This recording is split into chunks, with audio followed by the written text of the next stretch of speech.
This episode is a tough one. I honestly debated whether or not to release this.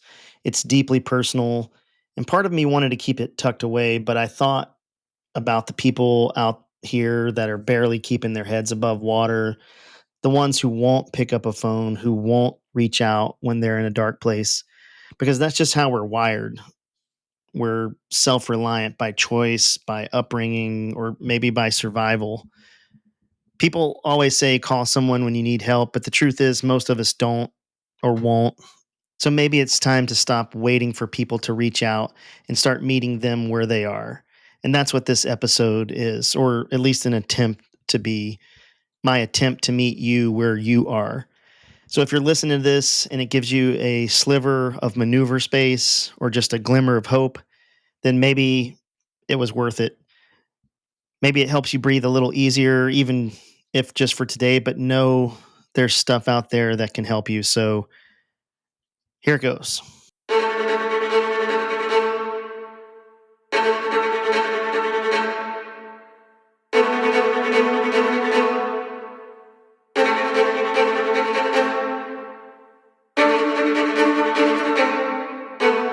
None of that stuff really did anything. This was the first time it was like a considerable shift, like that I could feel immediately. It felt like 25 years of therapy, like boom, in like 24 to 36 hours. And anytime somebody would want to pour a little bit in my cup, it'd overflow. So like, and what that kind of might look like on a daily thing is like, on the surface, everything is good, but somebody comes in at work and says, hey, you need X, and it sends me off. I mean, you could see like I would fly off the handle on dumb shit all the time, or like my son would do something like make a little mess in the kitchen, and like I would go off on that, like there was just, I was overwhelmed really easily because my cup was completely filled. There was zero room for anything else, and like this experience took that cup and dumped out like 80% of it. It's not a fix-all. Like there's still, if anything, going forward, like I know there is a ton of work to be done. This is Alone and Unafraid. This episode is brought to you by Polestar Coffee. It sure is. I'm drinking some right now out of a non-Polestar cup. What's the newest with Polestar? You got decaf now, right? But yeah, we got decaf. We got a new Ethiopia coming. That's it, man. Head over to polestarcoffee.com, grab a bag, use offer code ALONE at checkout, and taste the difference. polestarcoffee.com. From them has like 5 ingredients, right? Yeah. It's expensive, but there's not a lot of bullshit. It's grass-fed. What's it called again? Transparent Labs. So it's all grass-fed cows, whatever, you want to call it. Yeah. But I feel like Transparent Labs, and again, maybe it's just their good marketing, but they don't put extra bullshit in their stuff. So there's not a bunch of colors. There's no dyes. There's no sugar. There's no, there's no bullshit. So it's kind of like, all right, if I can keep it clean, I'll try to keep as much clean as possible. Yeah. These pure protein shakes taste great, but I think it's like based on milk and soy maybe. Well, I think when it comes to the premix ones, then they add in probably... Oh, yeah, look at this. Emulsifier. It's probably like 40 ingredients, right? Yeah, it's got water, milk, protein concentrate, calcium caseinate. Yep. Contains less than 1% of high oleic sunflower oil, which is good. I don't know if you know what that is, but like you can pull oil out of sunflowers either chemically or like they press it with like a machine. What's the high olefic or whatever is a good. Yep. Hexane is what they use for to pull it out, right? Yeah, which is I guess is fucking gnarly. Yeah, that's not good for you. Yeah, what is hexane? Oh, it says in here sodium hex metaphosphate. I have no idea what that is. Bottom line, if you have a bunch of bullshit ingredients, like if it's 40 ingredients, it's probably not good for you, which I'm still pounding this thing. Which the benefit probably isn't as much as you'd want it to be if you're getting it from, and that's why I stay away from the pre-mixed ones. I'll do it every now and then, like if it's fucking all I got, right? One of them's not going to kill me, but I'm not going to drink 40 of them. Yeah, I bought $130 worth of pre-mixed protein yesterday. Hell yeah!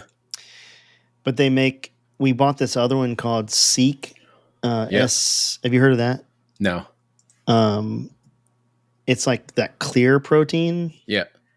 And like you can mix it in water, and it's actually pretty good. I don't know I should probably look at the ingredients. My wife bought it, so but the strawberry lemonade one is not bad. But again, it's filled with like bullshit dyes and stuff, so Yep. it's probably not good. I mean, you can't win them all, right? But right. you probably should. You should do your best to win them all. Yeah. So, all right, let's get into it. As everybody can hear me drinking. Yeah, all of us. Oh, I said, can everybody hear me? Like, yeah, I can hear you. It's just me. Yeah.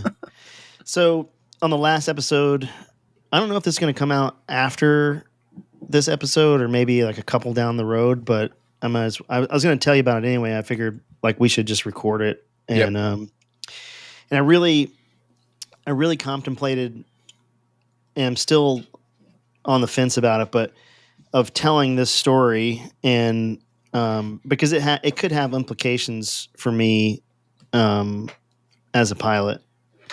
Maybe I should cut that part out, but debatable. Well, I think at some point because even that thought process kind of goes against the whole process in general, right? Because I was trying to think about it that way. It's like if the thing you're doing is arguably causing you these problems to where you have to get to this point, and we're still afraid to address it, you know what I mean, head on, because it's still like a roundabout. Does that make sense? Yeah, but my things weren't. It's also attached to a paycheck. Yeah, my things weren't from the vocation. Sure. So they just exacerbated it, probably. It wasn't my job of flying. That's like my happy place. When I strap that helicopter on, like all my stuff goes out of my head, and I align my chi, and I'm out there just doing it. But when you land and you get back and you walk into the office and all the drama, that wasn't what was killing me. Sure. I thought it was, and this is going to be a crazy story. If you've listened to episode 34 with Jeremy Tomlin, I did a psychedelic retreat with Ibogaine and 5-MeO-DMT. And I'll explain what all that is. But I got to kind of set the stage of how this happened. And it's going to be a crazy story. So, we had Jeremy on the podcast. He told his story. We've been friends since we were 13.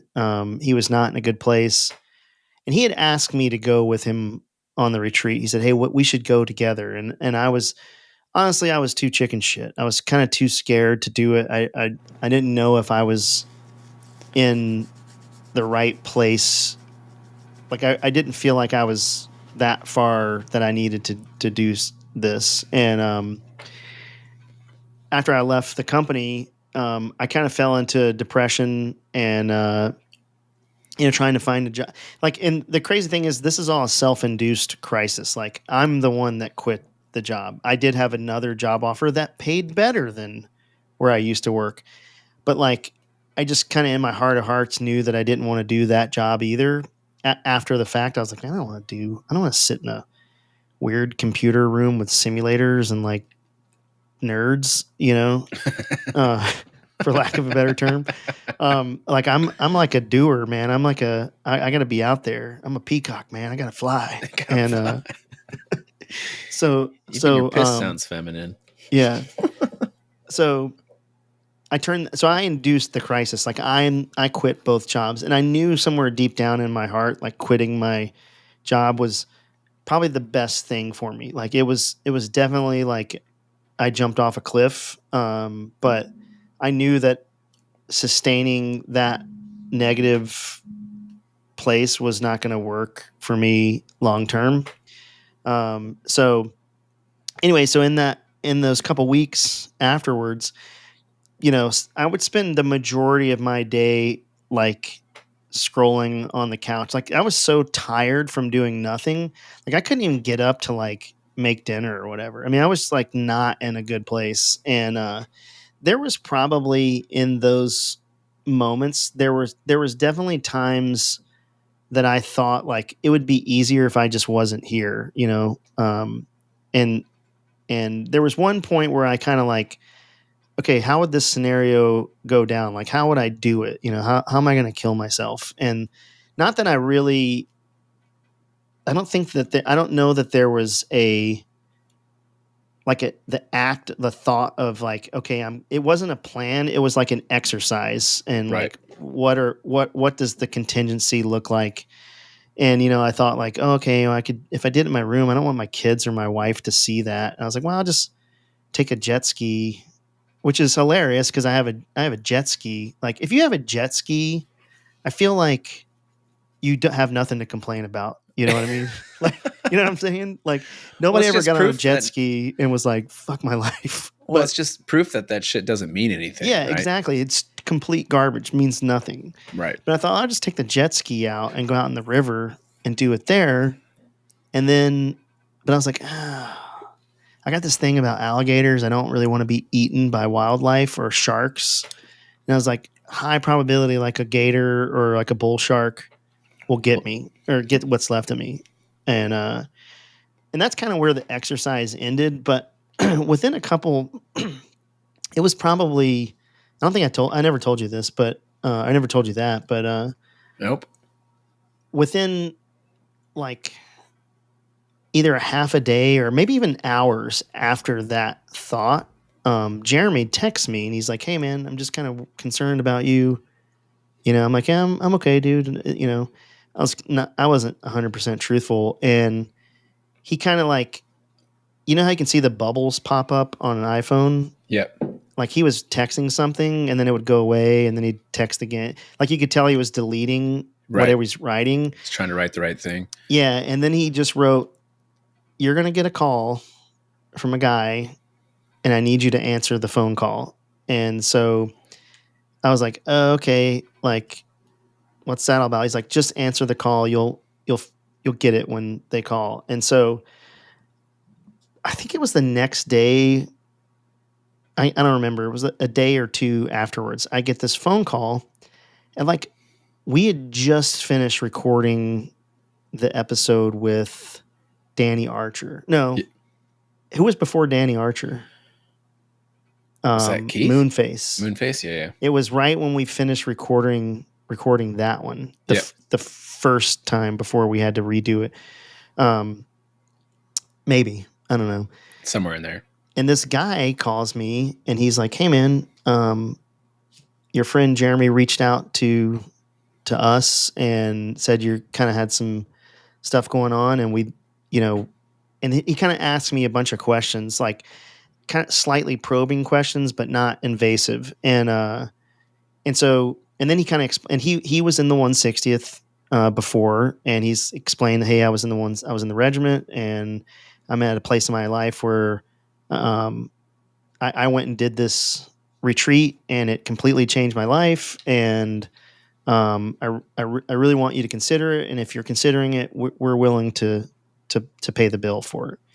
And I was like, what? And so I was like, you know, of course, yeah, like whatever it takes to feel better, like sign me up. And so he's like, okay, some people are going to reach out to you. And then 3 or 4 days later, the administrative staff from the mission within reached out, and then they kind of tell you about the process and what you have to do. And, you know, there's a medical component to that. You know, you can't be on a bunch of prescription drugs, and some you have to. And some of the guys on my retreat were on like blood pressure. I don't know if it was blood pressure, some kind of a medication. But anyways, you do the screening. They send you to a nurse and you do some screening questions with them. And, and then they say, okay, hey, you're a candidate for this. You fit the bill. And then they say, hey, for me, they're like, hey, this is the date you're scheduled to go. And then they send you like a booklet that tells you like what your diet should be and what, you know, cause to get ready for this medicine. So,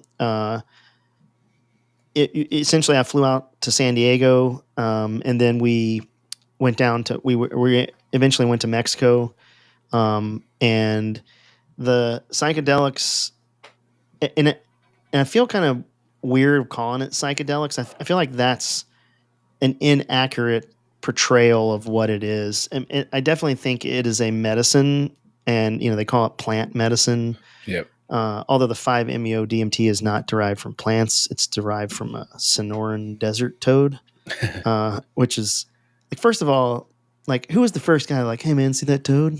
Put it in your mouth. We should probably just suck the poison from that thing. Yeah.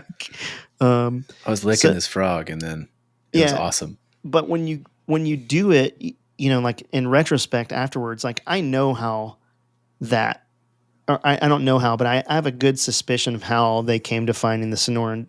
I think something higher told them to, hey, this is a way you can connect. So anyways, you go down there and you can listen to Jeremy's episode where he kind of describes it, but you go down, you do some blood work, EKG, you meet with a cardiologist, and because Ibogaine can raise your blood pressure and stuff with your heart. So they just want to make sure that you're healthy enough to do it.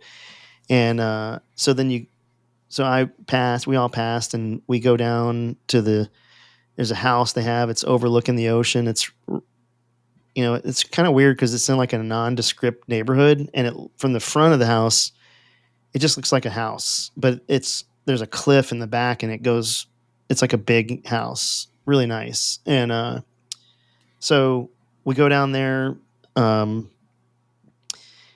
team of people are there. There's a medical staff there. There is like a housekeeping staff. There's a like a social worker / psychologist kind of person. There's a medical doctor there, and then there's what they call an ops lead, who is like the facilitator or like the group leader. And in my case, he was a former Command Master Chief Navy SEAL, and then the group I was with was all veterans. I had one Green Beret, Air Force TAC P, and then 2 Army guys that were both enlisted and then both became officers. Different MOSs, MP, military intelligence, engineers. It wasn't SOF only. There was, I guess, technically 2 of us that would be considered SOF, and arguably the TAC P, because TAC Ps are in Rangers too. So, so you get down there, and there's a lot of prep work that goes into it, where they explain to you about what you're going to do and the ceremony behind it and kind of the why behind it. And I don't want to give away some of there's some sacredness to it that I know it sounds weird, but like, I don't want to, like, I highly recommend anybody listening to this is something that you should explore. If you're having difficulty, if you just need kind of like Control Alt Delete your brain, this is your signal to do this. So I'm not going to get into like every aspect of what it is, because there needs to be a little respect for, at least in my opinion, a little bit of respect for what it is. And but essentially, ibogaine is derived from the root of the iboga shrub. And you can listen to episode 34. Jeremy explains it way better than me, but the traditional way is like a drink. They've kind of made it to where they've got it kind of distilled down into a pill form now. And so you kind of do the ceremony. It's not like this crazy witch doctor African ceremony type thing that you might think about. It's a really introspective ceremony that has more to do with you than it has to do with, but there are some cultural practices, maybe not cultural, but like there are some respect for the medicine, the way they do it. Essentially you kind of go in with your intentions of what you want to get out of it. And so my biggest issue was I just kind of copied off of Jeremy. Like I didn't have like a point of origin, or I didn't have anything. Like I don't even, like people talk about like do you know who you are as a person? Like, I don't know. I had no idea. And like, I'm figuring that out now, but like at the time, literally, I just copied off his paper. Like he sent me a text of his intentions that he wrote down. Yeah. And then I took those and they were like, oh, okay, that's a pretty good one. Like, okay, yeah, I could use that.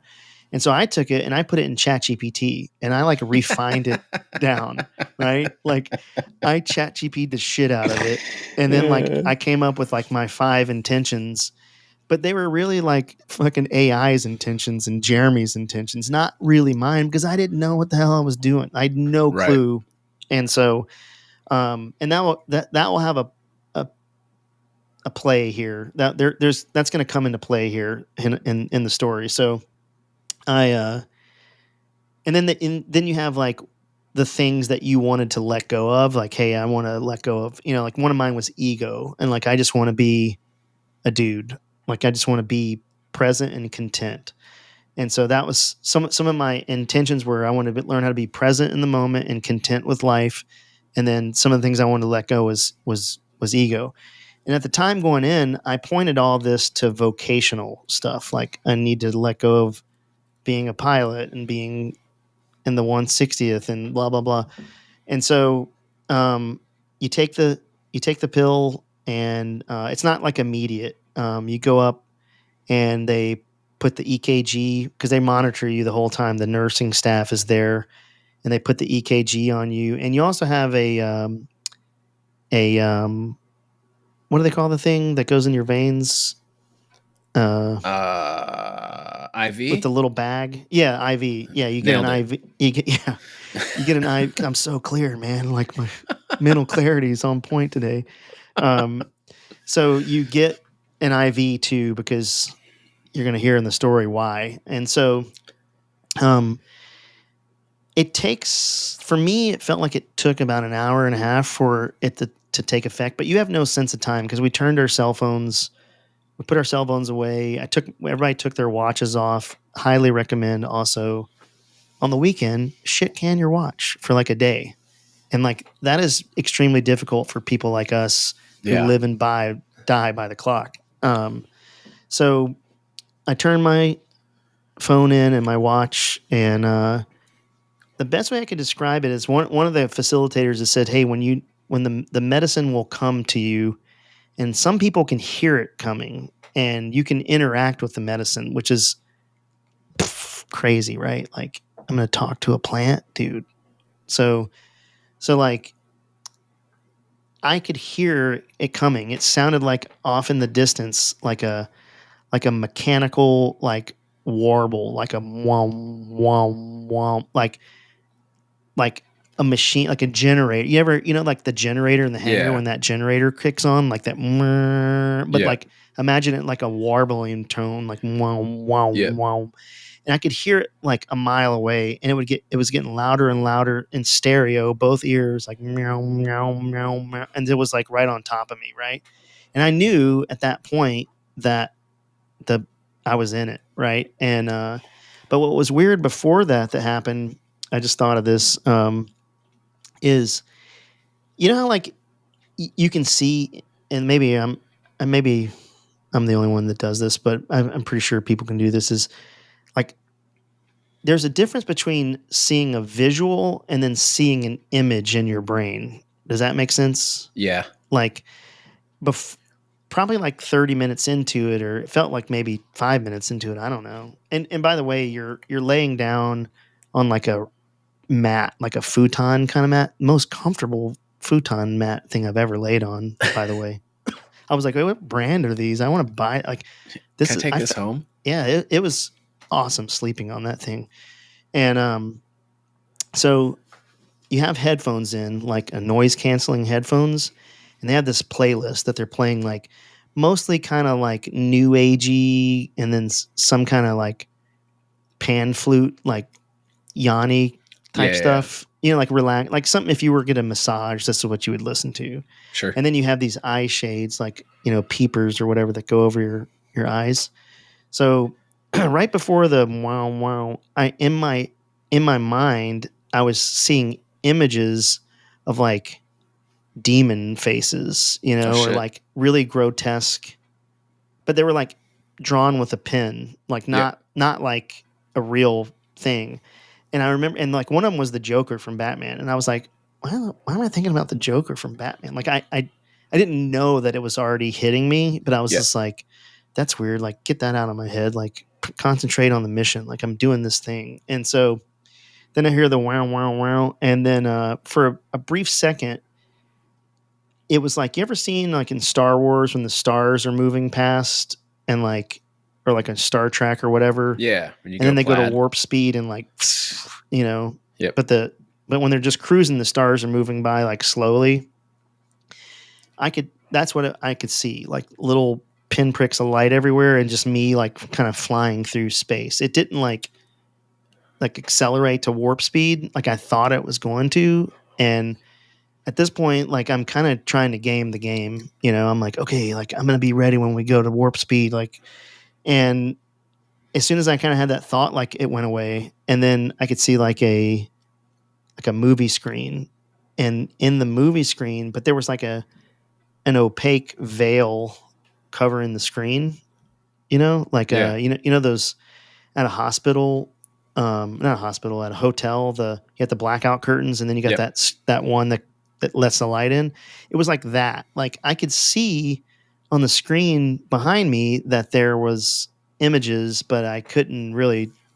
It was kind of all muted. And the other thing is like the reality or wherever you are, it's just for me was total blackness, like complete black, like so like how dark it is. You can't see your hand in front of your face if you put it like like you can't. I couldn't see anything, like disorienting dark.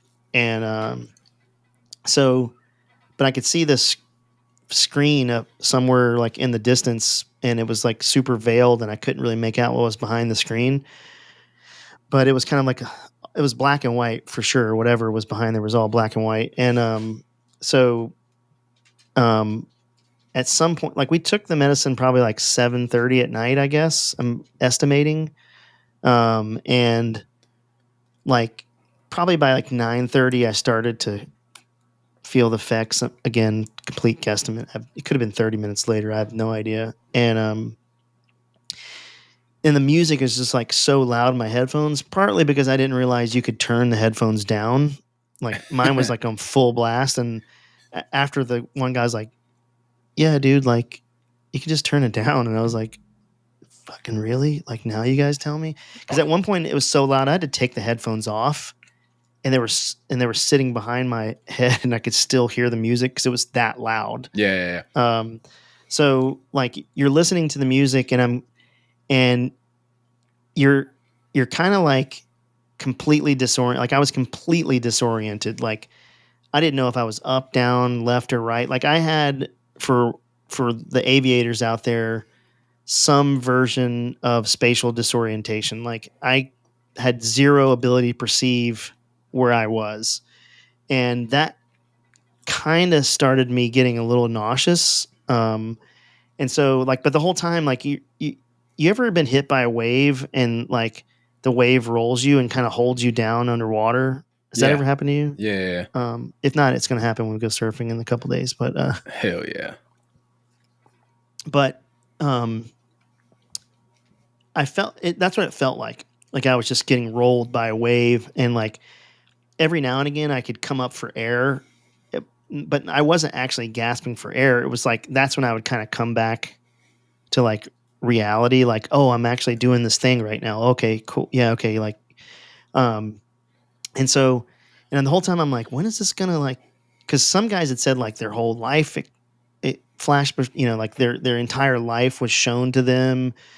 Everybody has like this different experience, and I'm like, okay, where's mine? Like I'm ready. Like I'm so ready to figure out what's going on. And none of that happened. I just kept getting rolled and rolled and rolled and rolled. And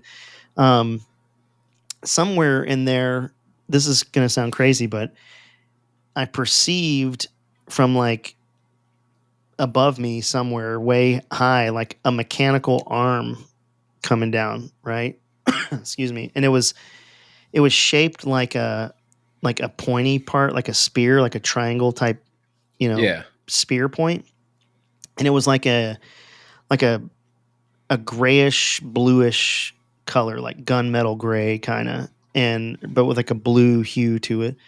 And it came down and like not like punched through my head or anything, but like because I wasn't in like a physical body. Like, and I know that's crazy, but like I just realized like I wasn't in a physical. I was like just me. I was just there, and this like claw thing came in, like kind of rooted down a little bit, and then like I couldn't feel it. It wasn't like unpleasant or anything. I was just like, or maybe it was just like a perception of what was happening at the time. Who knows? And so then I watched the claw retract, like it pulls up out of me and back into the wherever it came from, the ether, into the blackness.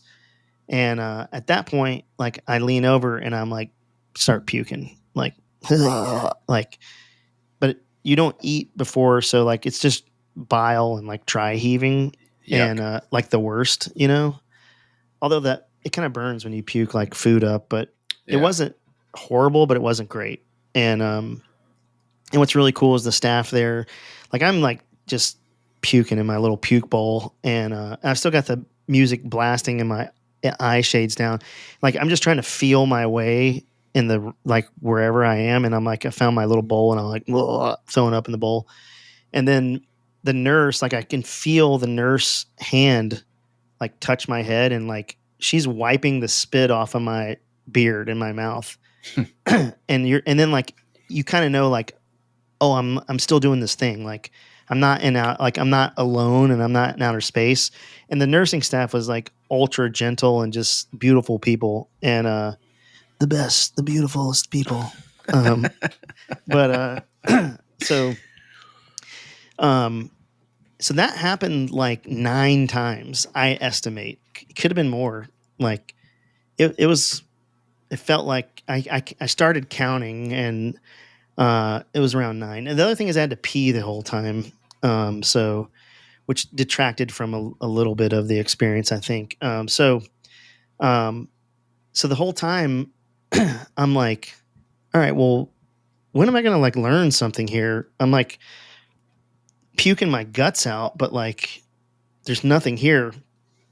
And then what I estimate about 8/10 of the way through, or, 3/4 of the way through, I just realized 8/10 is a pretty precise measurement. But like, 80% of the way through, uh, it kind of clicked for me like, oh, the arm thing is like excavating all of like the bad stuff, like all the like the things that are causing my browser to run really slow. Like it was cleaning out stuff. And then at that point, like it kind of clicked for me, and there was the music that was pumping in my headphones, but the lyrics changed to give me a message. It sounds crazy, but like the lyrics became written for me. Same person's voice who was singing or chanting or whatever they were doing, but like the words changed to for me. And there was a brief moment of time I was like, oh, I get it. And then like, how you wake up from a dream and you remember like 80% of it, and then Yeah. like 10 minutes later it's like 50%, and then like 10 minutes later it's like 10%, and then like by noon you have no idea what you dreamt about. Yeah. It was like that. Like when I was in it, I was like, oh, okay, like I think you're telling me X. And then like 5 minutes later it was gone. Like by the time I woke up, I have it's more of a feeling than a message. And so then like I kind of chilled out. I didn't really chill out. I was still like struggling. And then I think I puked again. The claw came down. I puked again. And then like what I'm perceiving is like 90% of the way through, Alan Watts, who I was telling you about, Alan Watts, the philosopher guy. It's Alan Watts's voice, and he's explaining the concept of what I'm trying to do in my life, right? And he's like explaining it to me. And while he's explaining it to me, it's being written on that movie screen, but like in like a light pen. Remember how Jeremy said in Yeah. his thing, it was like if you have an exposure like a sparkler and you leave a long exposure, like it leaves a trail. It was written like that. And the weird thing that I really noticed and it stuck with me is like the words he was saying were being written, but some of them were misspelled. Like somebody that doesn't speak English as a first language would make those basic mistakes. Like phonetically. Yeah, like it was just spelled wrong. Yep. And then it would be like crystal clear, perfect English, and then some was just gibberish. Like what? Like that's not even a word. Like and then some like function was spelled wrong in one of the thing. It was spelled like FUNKSHUN, like phonetically. Yep. Instead of like how we would spell function. So that's one of that I kind of remember as like an example. And so I remember like, bro, like, come on, man, like all powerful and you can't spell that right. Like, what are we doing here? And like, but still I was like gaming the game. Like I was trying to like instead of just completely like letting go and kind of submitting, I was still like fighting a little bit. Wanting and then to like be in control. Yeah, right? I wanted to be in control, which was oddly enough one of the things that I wanted to leave behind is because I'm a control freak. And so like then I puked. It like rolled me again, and like I puked again. And maybe then, the puking was your punishment for not giving in. Yeah, maybe. I don't know. It was like I think it was probably both. It would like go in and clear some stuff out, and then like I would expel that stuff by throwing up. Interesting. And at this point, I wasn't throwing up anything. I was just dry heaving. Like nothing was coming. Just spit was like, you know. Ugh. But like it was coming out of me for sure. And so, and then I was like, okay, I kind of get it. And then I could hear the mechanical like, roam, roam, roam. Like I heard it coming again. Like, and then, but this time instead of like coming from a distance, it didn't come from that far away, and then it got really loud, and then I heard it leaving, like it getting fainter and fainter and fainter and fainter and fainter until I couldn't hear it anymore. And at that point, I knew I was out of it. Like I was like, okay, I'm done, and I had to pee so bad. And so like at this point, I'm estimating it's probably 11:30, 12 o'clock the next day. So I was probably in it.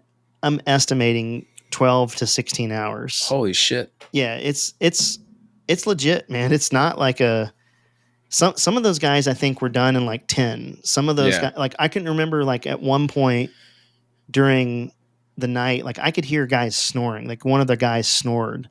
And like I'm like, how the fuck is this guy snoring? Like I'm over here fighting for my life and this dude is like peacefully sleeping because you're in an open like squad bay. Right. And so he's over there just sawing logs.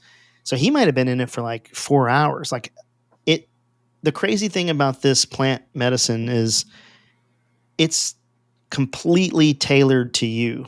And I don't know if you're controlling it in your brain, like some unconscious, subconscious level thing, or there is some really mystical, spiritual element to it.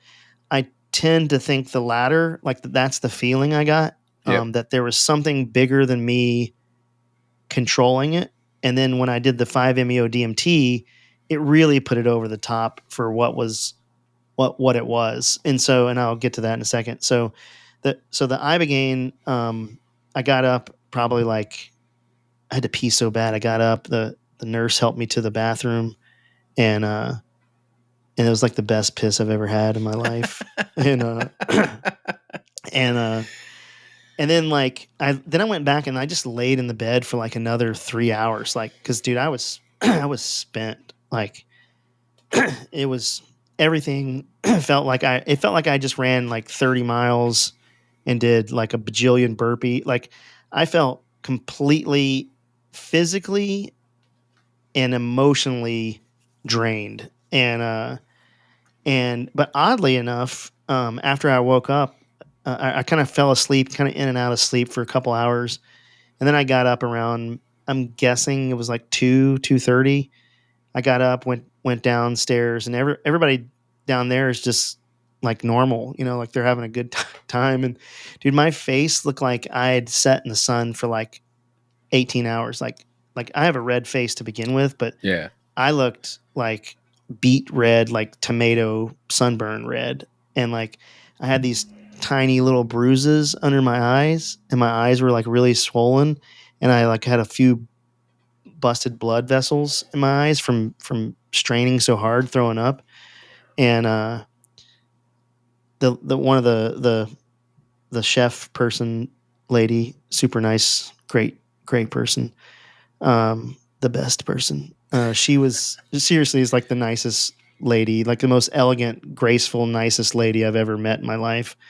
Um, she was like, "Hey, do you want some toast or something?" And she made me a piece of toast, and I took like 2 bites of it, and I was like, "Yeah, I can't eat anything." And I sat in that chair for probably a solid 3, maybe 4 hours with like zero thought going in my head. Like I wasn't thinking about planning anything. I wasn't thinking about a job. I wasn't thinking about my family. I wasn't thinking about, there was zero thought. Like, you know how people talk about when you meditate, they're like, yeah, just let thoughts go by and like, you don't have to think about anything. Just be like, I can never figure out how to do that. Like, what the fuck do you mean? Like that? You can't, how do you do that? And Right. dude, there was like a tree out there and I was just looking at that tree. I was like, that's a nice tree. And then a bird flew by. I was like, oh, look at that bird. Like, but there was like no, and it wasn't like I was comatose or catatonic or anything. It was just like zero agenda, completely at peace in the moment of just being me, just being there. And, Right. and so like eventually, they're like, hey, it's dinner time. And the chef lady made this awesome soup, and it like tasted great and I wanted to eat it, but like I just could not keep anything down. And then I ended up, the one lady was like, hey, why don't you just go sit on the couch and just chill? And so I went and sat on this couch for like another 3 hours of not thinking about anything. Which is, if you've never done that, like I've never been able to do that. And I suspect you have never done that Oh, either. fuck no. It's the best. Like I felt more relaxed and like chilled out than I've, any type of massage or any kind of relaxing event you've had.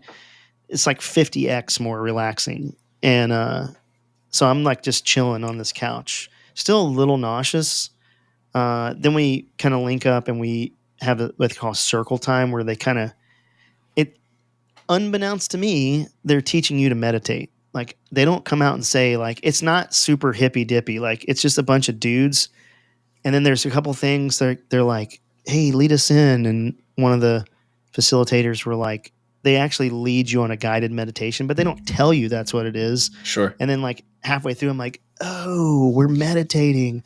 This is this is how you do it. Like, why didn't anybody tell me? Like, but if you're not ready to receive it, you ain't ever going to get it. And Sure. so like you can listen to as much, like all the whole breath work with Tim Yep. that we did, like all legit, all like, now after that experience doing breath work, game changer. And Tim had it figured out the whole time. Yeah. I just, and there was, in doing his breath work, like there was moments of relaxation there, but I couldn't make it last. You couldn't let go of the things. Yeah. Right. Yeah. Not only that, you couldn't let go of probably the ego being the biggest interference in that whole breathwork event. Right. It's like, oh, I'm not gonna do that. And I was like, well, what are people are going to judge me because I'm over Right. here like breathing and wiggling. Yeah, and wiggling, and so like there was a lot of that, and but they're teaching you how to meditate, and then you kind of talk about your experience, and then it wasn't super long because everybody was smoked. Me and another guy especially were smoked, and one guy didn't even make it to the circle because he and I'll kind of remind me to talk about him a little bit, and hopefully he's listening to this and can get something positive out of it, because I think he came out of it comparing his experience to what other guys, like I didn't even talk about my experience at all. I was just like, I'm in chill mode, and like for the first time in my life, like nobody else exists here. This is about me. And Right. where a couple of the guys had done ayahuasca before and were a little bit of veterans in this space. So they were much better prepared for it than I was, and I think the other guys. But the one guy in particular was very jaded after the fact because I think he was just like me. He did not really let go, and if you're resistant, it's not as good. Like you don't. So so we finally go to sleep, and it's like the best night of sleep I've ever had. Like I slept awesome. I wake up the next morning like I think got up at like 7:30. What I'm perceiving is 7:30. The sun wasn't fully up yet, so and it we're looking west, so it was still I'm guessing maybe 6 something, I don't know. And I get up, I I did, and this is the first night I slept that I didn't have to wake up. I didn't wake up at like 3 or 4 in the morning and have to pee or anything. Like I just like when I was like 12 again, I woke up and I felt really good. And this episode is brought to you by Cadence Wealth Partners. You need to get your financial shit together. And who better to do that than a former military dude? Specifically, I'm talking about Nick O'Kelly. You know he's legit, long tabber, special forces, 160th pilot. He's not your average dude. Now, I take small piles of money and I give it to him with the goal of making them bigger piles of money. We're not just talking about only managing money. We're talking about building a financial strategy, estate planning, retirement planning. We're talking 5-paragraph op order kind of shit, but for your finances. He handles all that shit. I don't want to do that. It's annoying. I want nothing to do with it. Sounds good to me. He also works with my CPA, and together they do all the tax strategy stuff. I've got a couple side businesses. Tyler's got a couple side hustles. You need some cats looking out for you. Cadence Wealth Partners can be those cats. They're trusted advisors.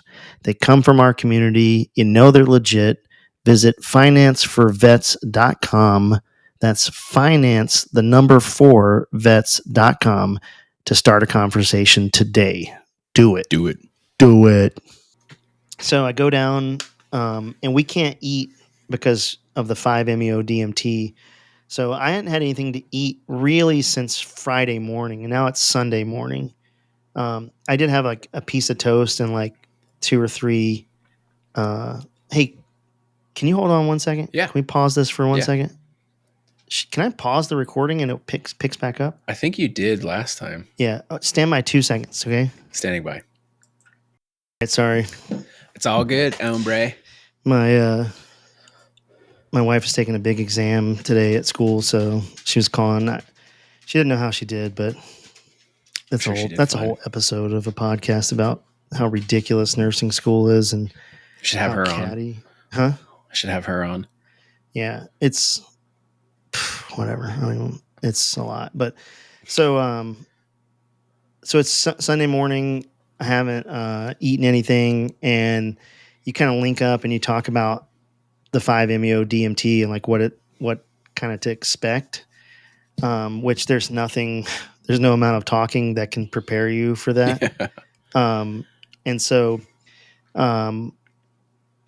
there was 3 of us that were supposed to do it, but because the 3 of the guys were doing a study from University of Texas about Ibogaine and the treatment for PTSD and other issues for veterans.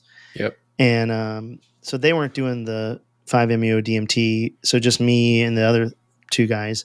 But the one guy that was kind of having issues the following day about he didn't get anything out of it, he was like, "Hey, I don't want to do it. I got what I needed out of the Ibogaine. I think he might have just been scared a little bit worried about because the Ibogaine can be rough. Like it can show you things that like I didn't have any. I don't remember what it was showing me, but I know I felt like raw meat afterwards. Like I felt like I got my ass kicked for 16 hours. Yeah. So I think he just didn't.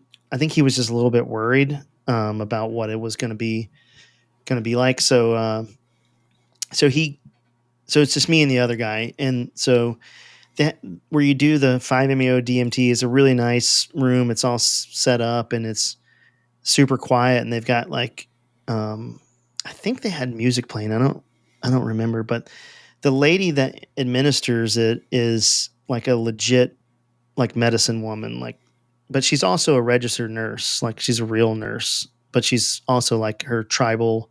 She's a tribal medicine lady. Okay. And like if you'd have told me, like, I'd have been like, whatever, like that's bullshit. But like, I believe it now. So then she tells me, it's like, hey, I'm gonna say a prayer for you in my language. She spoke Spanish, and she's like, then I'll say it in English. And I was like, well, like I understand Spanish, so just whatever, hit it. And so she does her prayer, and there is a ceremonial piece to this. Yep. I'm just going to kind of skip over that because I want everybody listening to this to do this at some point. And for me, there was a little bit of wonder about the ceremony. Like there's a aspect of that I think it's better kept kind of sacred, I guess. So, yep. So then, essentially what it is they take the poison from this this toad, and they dry it, and then it crystallizes, and then they basically put the crystals in like a crack pipe and heat it up. And when the crystals heat up, they smoke, and then that smoke is what you inhale. And so they start out with a handshake, like just like Jeremy, they call it a handshake. Yep. It's like a really small, just to kind of see how you react to it. And when I did it, it wasn't like really anything. I was like, oh, okay. Like I felt like, oh, okay. Like, yeah, there's something to this, but it wasn't like, it felt like, you know how when you start to have a buzz from drinking, it was like not the same, but like that baby feeling, you know, like you're starting to feel a little all right. Yeah. Yeah. And then, so the next one I did, it takes about it felt like 20 to 30 seconds of a draw on the pipe. And, then they kind of count down from 10 and lay you down flat. And let me tell you, I went to like another reality, not like the typical like colors and all that stuff. And like, I didn't have any of that. It was, again, black, completely dark, but I could see like hues of like red and blue, like way out in the distance, like not near me. But, and the best way I can describe the 5-MeO DMT is it is pure raw emotion that is being ejected out of you. Like as soon as I laid down, it was like an audible, like huge, like, and then like a scream, like a like, not like a panic scream, but like all of this emotion and whatever pent up for however many years, like expelled, like verbally out of my mouth. And which is apparently very common. Like they say like people scream, some people cry, like, but me, it was definitely like a kind of like a yell or a scream, and then like a huge burst of like, like you know how Tim Thomas does that, let it like that. It was like that. And so and then my heart rate shot up, like I couldn't breathe. I was like like because I'm like, what in the fuck is happening right now? Yeah. And like, so my blood it shot up, and I could hear one of the nurses, this guy Ivan in English, moves up.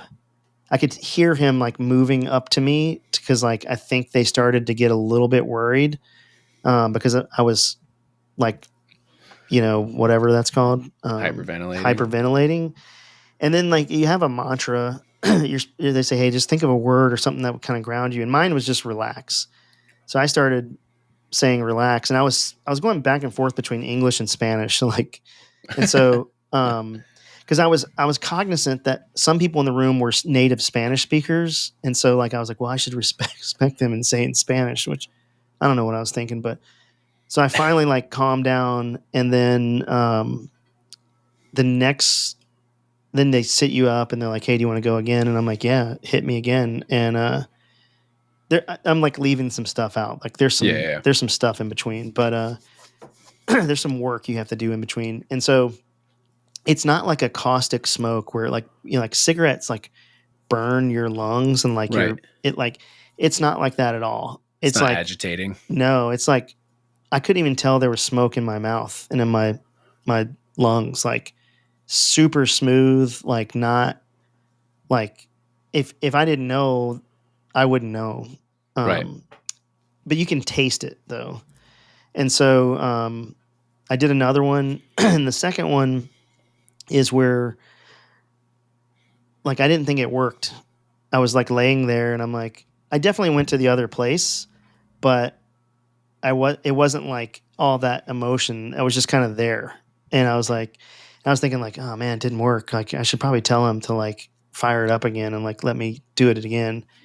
And for whatever reason, anytime that I have a hard time sleeping, or like I need to be grounded, or like I'm really anxious about something, I will walk through in my mind. I will walk through my grandparents' house, um, which is crazy because I can remember every small tick turdy detail about every painting and every thing on the counter, and like how my grandmother arranged certain things. Like she had a parlor, like a living room where there was no TV in there, and like that was like a formal seating area to have guests, and like you could never be in that room. Yeah. But like, I mean, you could, but like nobody ever hung out in there, and I can remember every detail about their house. So like when I have trouble sleeping at night, I will walk through that room and like remember all the little things, and that typically makes me fall asleep.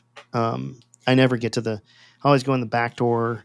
And I typically will never make it to the front of the house. I usually pass out by the time I get to where the room I used to sleep in. So for whatever reason, I thought like, oh, I'm just gonna like I'm kind of disoriented, so I'm gonna walk through my grandparents' house to like find my way. And so like I'll spare you the details. I walk through the house and I'm in this hallway, and there's a 90-degree turn to the right that goes down to two bedrooms. And one of the bedrooms was where me and my sister, and then I have three other sets of cousins.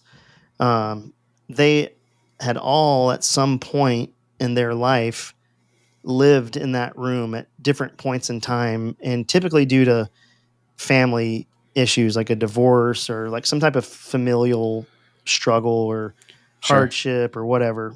And so as I'm walking down the the hallway, I get up to the door handle, and I'm reaching with my right arm. I'm going to open the door, and as I touch the door handle, like this super cold thing just flows up my shoulder, right? Like cold and like ultra negative. And I kind of pull my hand back, and I was like, what the shit? And so I was like, I got to go in the room and see what's there. Like when a fire gets the door hot and they always tell you to touch the door to see if it's hot. Like this was the same thing, but cold and like clearly negative.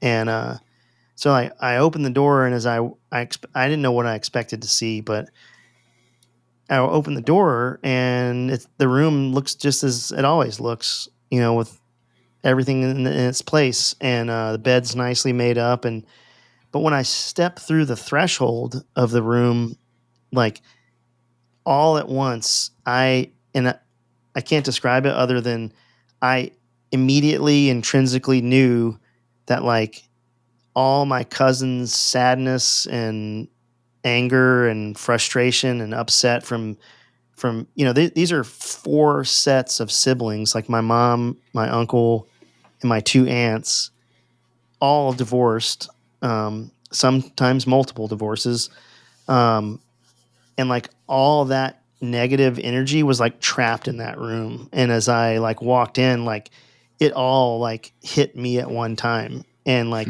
it was way too much. And this is where the story gets way crazy. Like it's already kind of crazy, but it's about to get way crazier. And so, and a little bit like woo woo. So it just is what it is. So, And at that point, like something told me like, hey, um, generational trauma and negative energy is a real thing. And sometimes it doesn't dissipate. Like energy kind of sticks around in places. And this room, even though this house was like a sanctuary for all my cousins and my family, like my family was not without problems, you know? So, and in that moment, I like realized like something told me like, hey, this is, you are carrying the sum weight of your entire family's generational trauma. And I think I might have thought like, what do you mean? And then like I had a visual of from that bedroom, um, like you ever seen like on the Great Circle or the, like if you fly from New York to Moscow, you don't go like 090 on an easterly heading. Right. You fly like north to like Canada and over Greenland, and then because it's the shortest route, right? Because you're Right. going over the skinny part of the sphere or the short part of the sphere. Yep. So I could see from that room, right, like lined up in pairs almost, like in people, like like Where's Waldo type people, like from like my mom to my grandparents to their parents to their parents to their parents, like hundreds of thousands of people. I don't know how many people, maybe it was thousands of people. I don't know. Like going up into like my brain is like I'm zooming out, watching these people stack up and do like the great circle all the way back to like the UK, like to England. Yeah. And like, and I knew immediately, like, this is the line of my ancestors all the way back to whenever the first person that was my ancestor existed. Like, who knows how long ago that was? It was, felt like hundreds of thousands of people. And in that moment, like it communicated to me that like every single one of these people had some type of negative energy or trauma or some version of something that gets passed on to the next person, and you're living with the sum total of hundreds of thousands of people's like guilt, shame, negative, whatever it is. Some version of their DNA is like, and we're talking DNA level stuff, where double helix shit, man, like it's crazy, right? And so like they're like some version of that lives in you, which makes you more apt to do things or act a certain way or whatever. And so, and then something put this thought in my head. I kind of feel that it was God was like, but you don't have to do this. Like you can release all that. And like something popped in my head, like I can do it for him. Like that's what I kept repeating. Like I can do it for him, was I could release everybody from their, thousands of years of generational trauma, be it whatever it was. Like it didn't show me specifics. Like I have no idea the specifics of each one of my cousins' issues. Right. But I've always known that they had issues. And so it's like, hey, you can release yourself and everybody, and then everybody downstream of you. It doesn't have to continue with you. Like you can change this. And so I was like, yeah, that's what I want to do. Then how do I do that? And it was like, just release it. And I was like, okay. And so like, I just released it. And like, this is where it gets way crazy, is like this super duper bright white beam of light, like shot out from like 360 degrees of me, like across the face of the planet, like moving at light speed, like you've seen in the movies. And then like the next thing I know, like I'm like levitating out of the blackness, and like I'm going up, and I like go up into like the most ultra bright white light that you could ever, like it was so bright, like I had to close my eyes and like kind of, but in that, right before I kind of closed my eyes and did my head like, holy shit, that's bright. Like, I knew that I was like in the presence of, I perceived to be God. And as soon as like I closed my eyes and like put my arm down, like I was out of it. I was like coming back to earth. Cause it was like, you can't see, like, it was like, whoa, human, you, that's a lot for you to see, dude. Like it was like a tenth of a second taste. And it Yeah. was like, holy shnikes. Like it was, there was nothing negative. It was 100% all positive. Like, and I don't know if like my brain concocted something like, come to the light, step in the light, but it was like the most brightest, purest light I've ever seen. Like like I can feel my eyes hurting right now from thinking about it. And then I came back, and then I kind of saw like my cousins and me like at my house here in Florida, like kind of gathered around, because one of my cousins passed away a couple years ago. And so I'm like having these visions of us kind of like getting together and talking about it. And then I, because on 5-MeO DMT, like when you come out of it, you're like back to reality. Like there is no like slow, like you still feel woozy. It's like when you're out of it, like you're out of it. You're just like, you're back. And then I actually did two more hits, but the next one I was thinking about my sister, and we haven't had the greatest I wouldn't say it's not a bad relationship. It's just kind of non-existent. I mean, it's there, but it's very surface based. I left home when I was 16 years old, and I went to military school, and I kind of never came home. And I think she was kind of left a little bit on her own. But I was kind of like, hey, can you show me some stuff like about my sister? Like when did we kind of start drifting apart? And it kind of like shook me through like a pictures of when I was younger with her, like a slideshow, but like really but a flip book, like a photo album.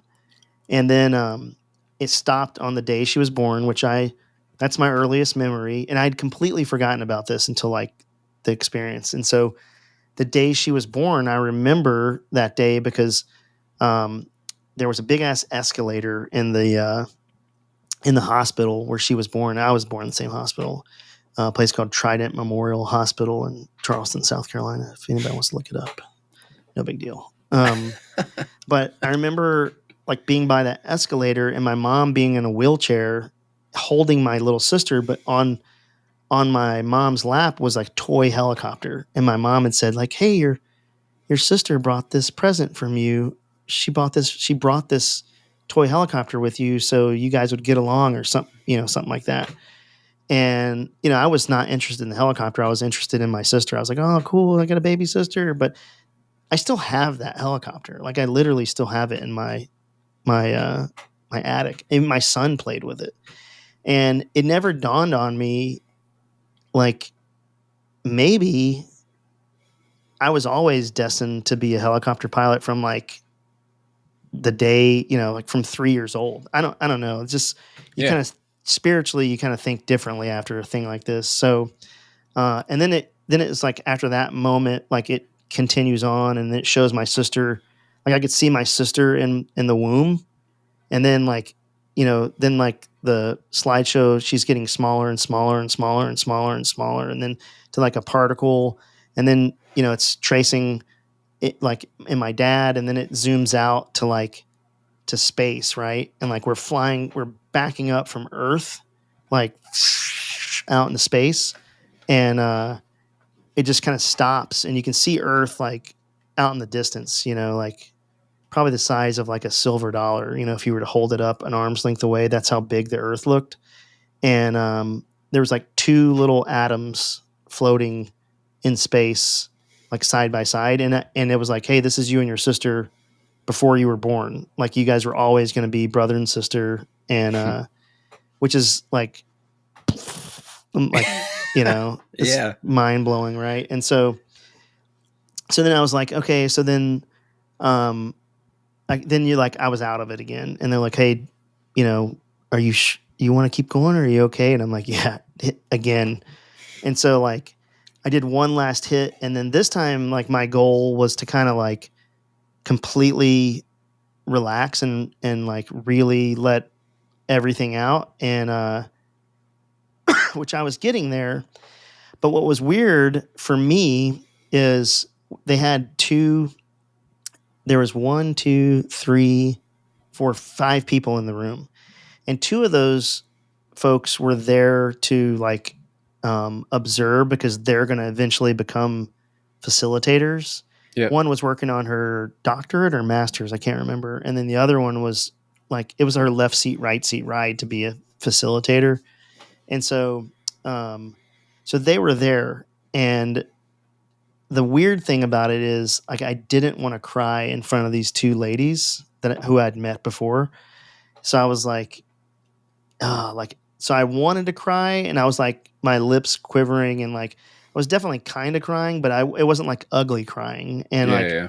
I didn't want to really let it all out because I didn't want to look like a bitch in front of them. So you're still holding on to the ego portion. Yeah. 100%. And so like the guy that was the facilitator, he's like a, former dev group SEAL. He's like, dude, let it out. It's okay. And then like, I just couldn't get the courage to do it. And then, I was like, okay, like, and then I kind of came out of it and I was like, okay, I'm gonna, I gave the signal to give me another one.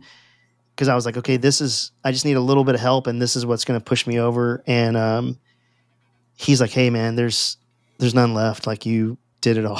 It's like there's none left. Just try to stay in the moment, stay with it as long as you can. And it lasted like another 8 or 9 minutes, maybe 5 minutes. I don't know. Who knows how long it lasted. And then I was out and, it was over and it was like the most, I was super hungry. Like I ate they had this bowl of fresh fruit and I just downed that super quick. And like, but there's no like residual, like funk feeling. Like you're just back. And so and then the next day, that day you kind of just chill out and, we walked on the beach and just kind of hung out. And, then everybody kind of tells their story and their experience. And then it's helpful to hear other people talk about it because then you remember certain things that you'd forgotten in like short, 24 hours ago, you forgot this. So bottom line is at the end of all this, the so what to this story is I definitely left there with a sense of calm and peace in a place that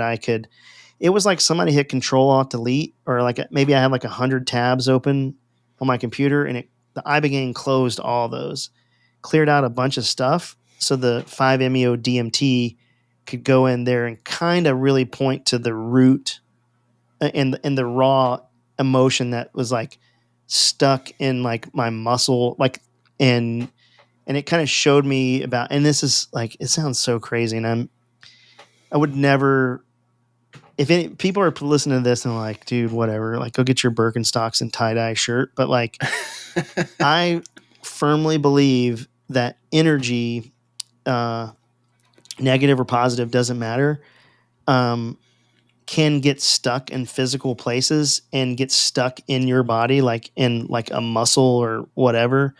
And that there is a physical component to releasing that and a mental and emotional component, whether that be talking through something.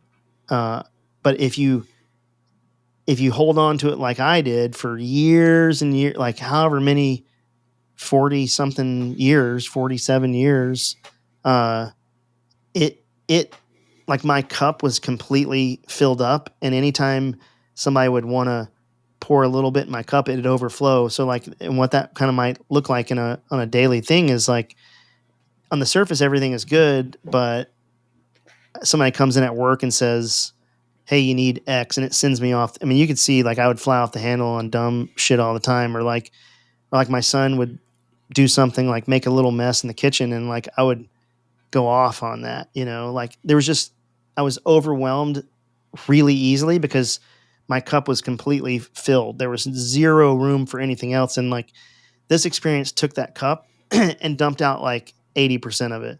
It's not a fix all. Like there's still, if anything going forward, like I know there is a ton of work to be done and there's a lot of worry that like, am I going to be able to do it? Like, is this the honeymoon phase and I'm just going to kind of go back to how I always was? Or like, am I making lasting change here? So, for anybody that's thinking about doing it, as a conservative Christian background, like I thought this would maybe not align with those values. I am 100% the other way now. If anything, it complements it and brings you closer to those things. So the bottom line is I don't have it all figured out, like far from it. But that thing gave me maneuver space for sure uh, to to to be better, basically. So that's it. Weird. That's all pretty like, I don't know, man. I just hope I filled out the whole application and yeah. Man. Yeah. It was oh, so let me bring it back to the whole point of this is the kind of full circle where this cannot be a coincidence, right? So there's this guy, and I'll put his social media in the show notes.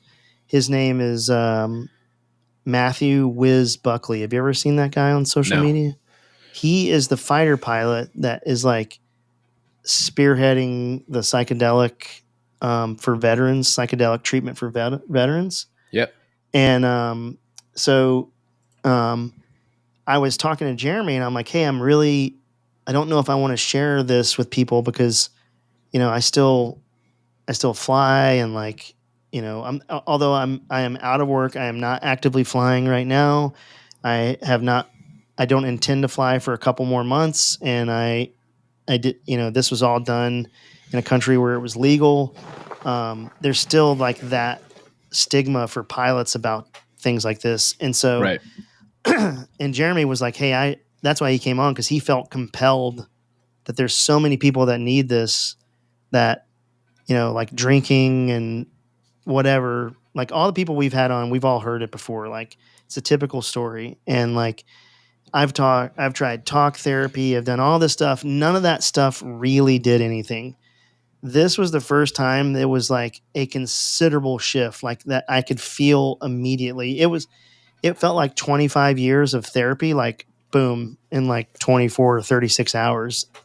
And so Matt Wiz Buckley, he has a foundation called No Fallen Heroes. And basically what it is they are a nonprofit that raises, their mission is to end suicide in veteran and first responder communities by treating their PTSD, depression, and anxiety through alternative forms of medicine.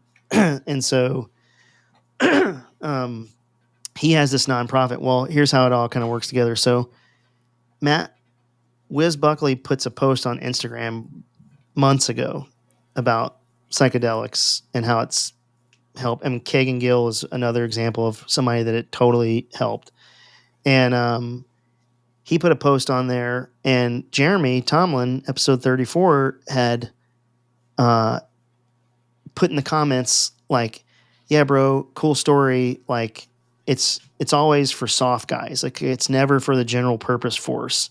And so that guy, Matt Buckley Wiz, he DMs Jeremy and says, hey man, check these nonprofits out.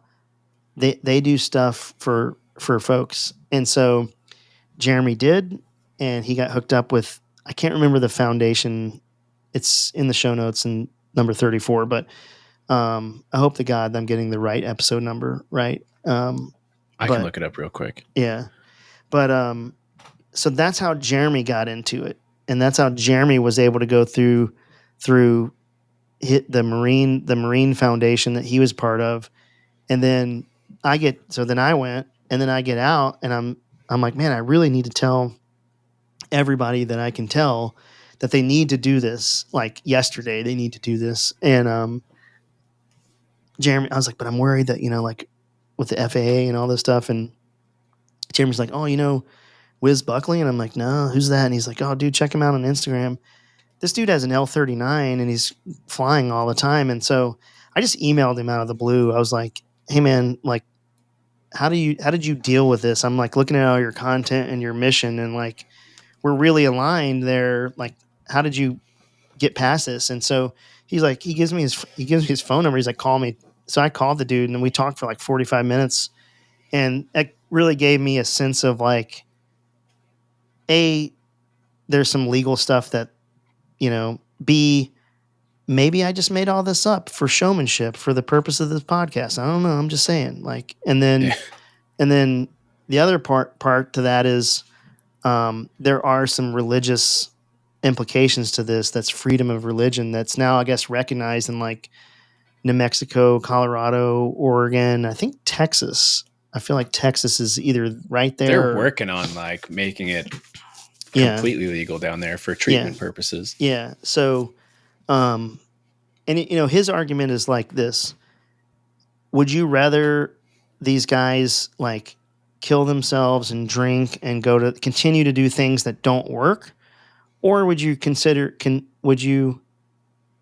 this and of like, because if everybody stays broken and unhealthy, nobody makes any money. But if everybody's healthy, everybody feels better. But there is, I feel like, probably some conspiratorial aspect to keeping, like, nothing good comes from alcohol. If you think about it, like, right? Yeah. Like nothing tangibly good at the end of being drunk that helps you, right? Like long term. No. It might give you confidence to go talk to some girl, but like eventually it's going to lead to bad news, right? I don't know that there's anything detrimental to this kind of medicine. Like there was no negative side effect to any of, like, I 100% came out a different person and better for it. And it's not like something that you would abuse or do every fucking night. Yeah, like there's no way that I want to get rolled for 16 hours like on my own. Like that sounds horrible. But when you're desperate and you need those things, it's a good thing, but there's zero chance that this is addictive, like that I would want to be like, let me go smoke some Sonoran Desert toad frog. Like do I want to get back to that place? Yeah. Like, would I want to live there forever? Yep. But I don't know how to do it. I mean, like, I know that smoking that is not a good, like, there's just no way that I would chronically want to do that. Like, so I say all that to say that, like, I'm, after listening to Joe Rogan talk about psychedelics and Schedule 1 and how in the 60s, like, with the FBI and the CIA and how all this stuff goes together, like, I am on the other side now where I'm like, oh man, these dudes were right all along. Like, these are ancient medicines that have been around for thousands of years, that's always been a part of most cultures. We just suppressed it so long that now it's taboo. And in this case, for me, it was a clear help. And like I said, like, not a catch-all and like not a fix-all, but like I'm at a place where I can definitely, like, the mental clarity, other than I couldn't talk earlier in the other podcast because we batch recorded this, but the mental clarity of, like, I not clear in purpose as to what I'm supposed to do with my life, but purpose that, like, everything's going to work out at the end of the day. Like, none of this. And maybe more focus. Yeah. Right? Yeah. More definitely. focus because you're not fucking 100% topped off with 49 things or 150 things that really are taking your attention from doing the shit that you need to do. So life changing in the least, right? Yeah. Yeah, exactly. Like, one side effect that I've felt is, like, there's so much stuff I want to get done right now, like, that I can't, like, I'm getting analysis paralysis. Like, I got so many things that I want to do.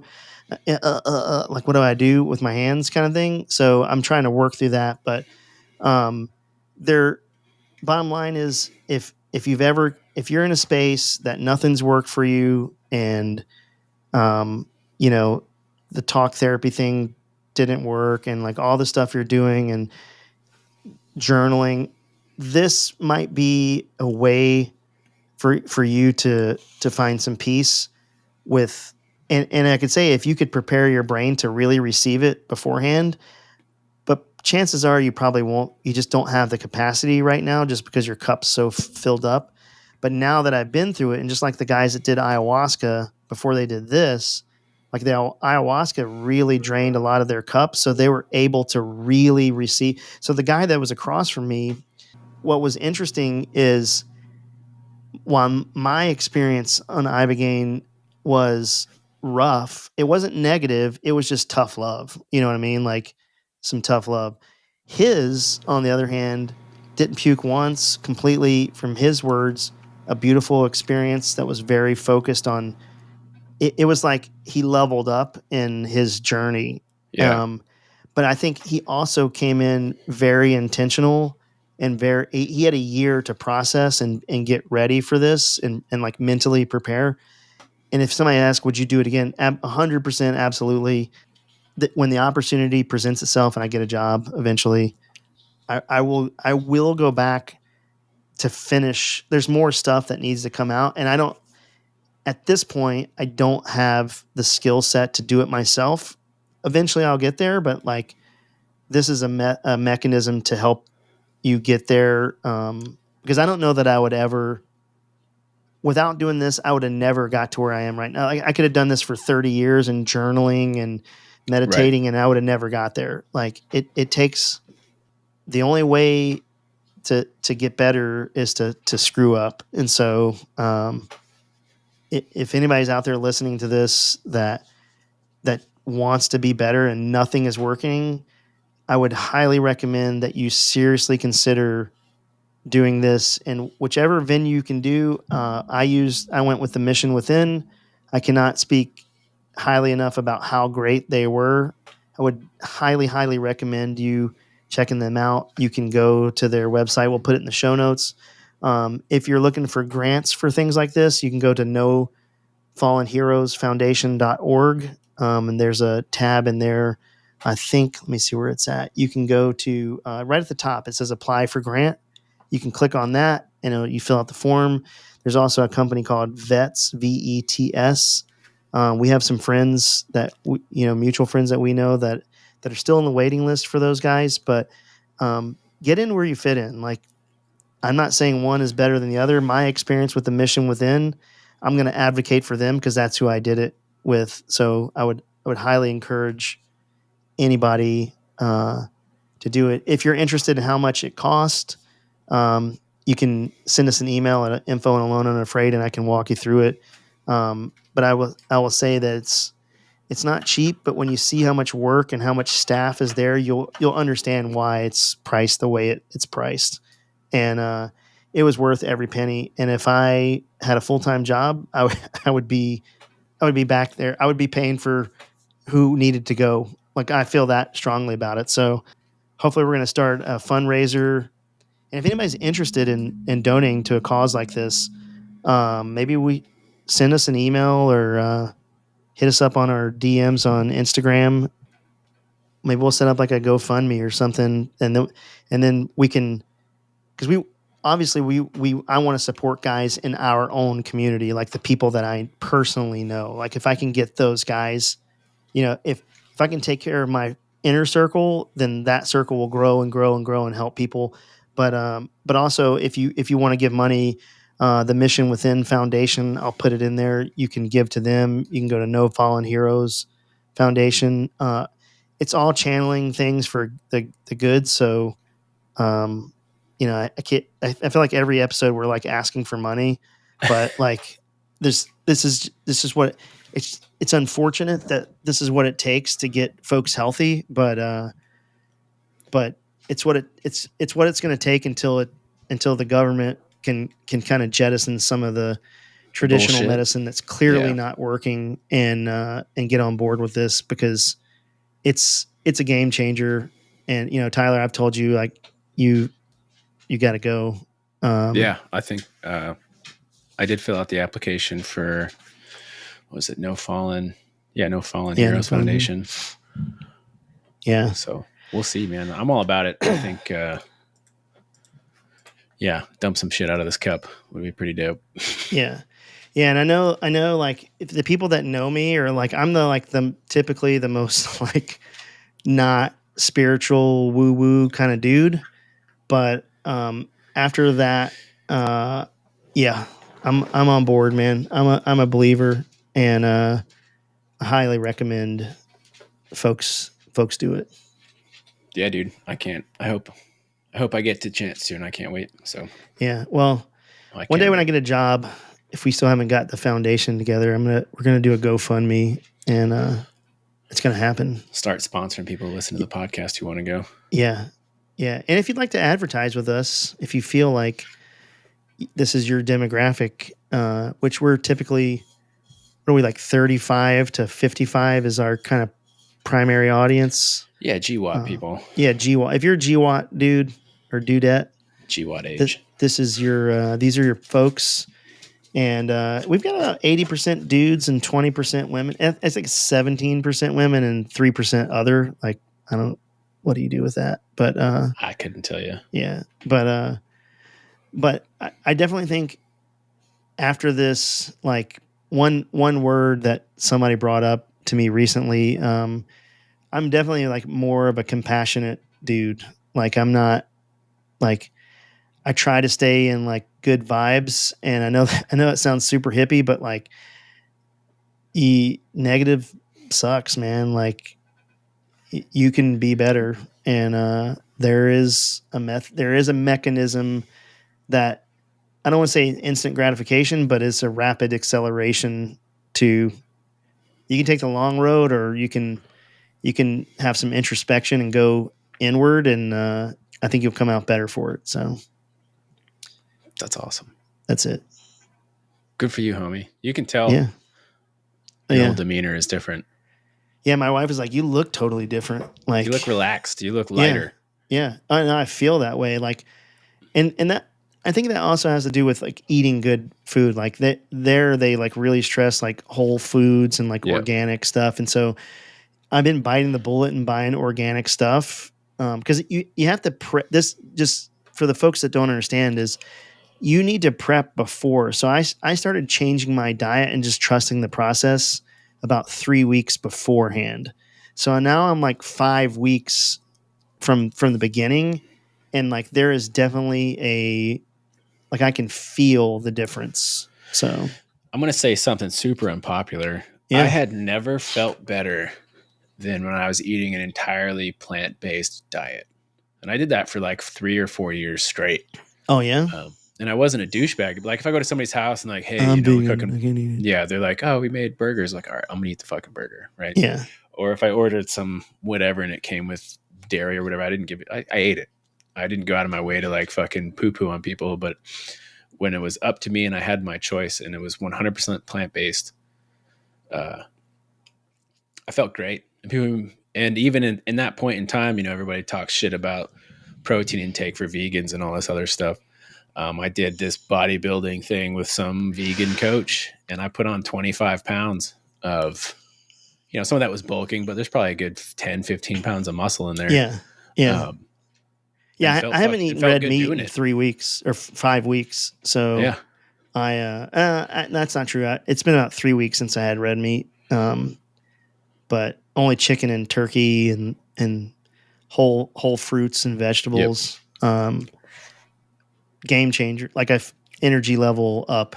So I gotta get serious about it. But I also spend all my energy dealing with stupid people all day. Yeah. That's difficult. But damn, dude. Know. Yeah, that's it. What a journey. Hopefully, what we should do is, I always think it'd be cool to do a big trip like this with a bunch of people, but then I was talking to one of the counselors, like, yeah, it's kind of a bad idea because like you bring preconceived thing. It's better to go with people you don't know. Yeah. Which I can kind of see. I see that. But I definitely think that this would be a good thing for both husbands and wives to do separately. Yep. Like they do have trying to sell Katie on the idea. Yeah. Like my wife's down. She's like, yeah, when do I go? But, the all women's ones are kind of a little few and far between. So, but they're working on them. So interesting. Yeah. So check it out if you're interested. We'll put all the stuff in the show notes. Again, I can't recommend it enough. Please, if you're at the end of your rope, reach out to these things and just tell them, like, I'm at the end of my rope, like, I need help. And I promise you they will figure out a way to help you. So luckily, I just had a good friend that did it for me. And I firmly believe it probably saved my life. And so if you're feeling that way, do it. Like, don't. And you can email us or DM us or whatever. We will help you in any way we can. So yeah. In other news, that beard's looking good, man. That's coming in. It's super coming in trashy. pretty good. Yeah, looks good. I'm super trashy. It feels gross. Did you know, like, it kind of reminds me of Jason Lee, you know, the guy from My Name is Earl? Yeah, you know that show? Professional skateboarder. Yeah, you know, he's a skater, right? Yeah, Jason Lee was. I remember him as a kid. Like, when I was skating, I never put two and two together that he was the same Jason Lee that became a movie star. I had a really old Plan B VHS. And he was on it. Like, yeah. But the thing was a collector's item. Yeah, I remember actually Jeremy Tomlin, we used to skate, and he had a video. I think it was Plan B. It had like Willie Santos and a bunch of other guys in there. And that's the first time I heard Pixies, was listening to that. Willie Santos was skating to Debaser was the name, if you've heard that song before. And that's, I was like, oh man, Pixies are pretty good. Like, I like these guys. And I'm into this. I took my daughter to her first concert was Weezer and the Pixies. That's awesome. So did you see the thing where Weezer's bass player's wife got shot? Oh, she got shot. I thought she killed somebody. No. So there was police were following a hit and run, whatever. They were following the car. The car ended up in their neighborhood. Two dudes bail out of the car and they start running around behind the houses. She hears a commotion. She comes outside with her gun. And I guess there was a helicopter overhead and there was cops on the other side of this fence from her yard looking for these guys running through.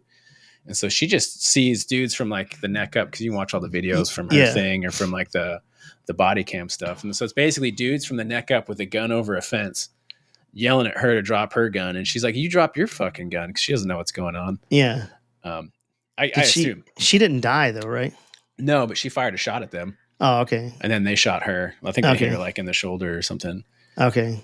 But yeah, I saw that. I thought she shot somebody. Like the way that was written on the headline, it looks like Weezer bassist wife shoots cop or something like that. Wildly enough, the headlines were inaccurate and misleading. Surprise. Yeah, super strange. That was. Here's a closing thought. I got this text from the guy that was the facilitator, and we're in this group chat talking about stuff, and he wrote individual agency.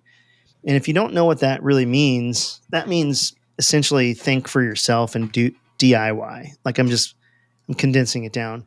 And that's kind of the message with this, is like, do your own homework, trust what your gut says. Don't watch TV. Don't listen to the news and the headlines about everybody's bad in the world, because it's aggregating all the net negative across the entire planet. Like, we weren't ever designed to like feel live outside of our community. Yeah, outside of our community. So like, just understand that you're being fed something that was never part of the plan, and there is a better way to do life. That doesn't mean you're not compassionate for the people that are struggling in Ukraine or wherever. It just doesn't mean you don't have to. It's not directly affecting you right now, and you don't have to consume every waking minute of it. Consuming that, like, you need to be aware of it, and you need to know what's going on. But you don't need a cable news feed 24/7. You know. Yep. So. Hell yeah, dude. All right, man. Well, thanks for hanging out with me. Thanks for having me. Yeah. And keep this ball rolling. Yeah, let me know. Text me after this and we'll figure out when we're going to jet ski. All right, bro. All right, man. Hell yeah. See ya. Bye.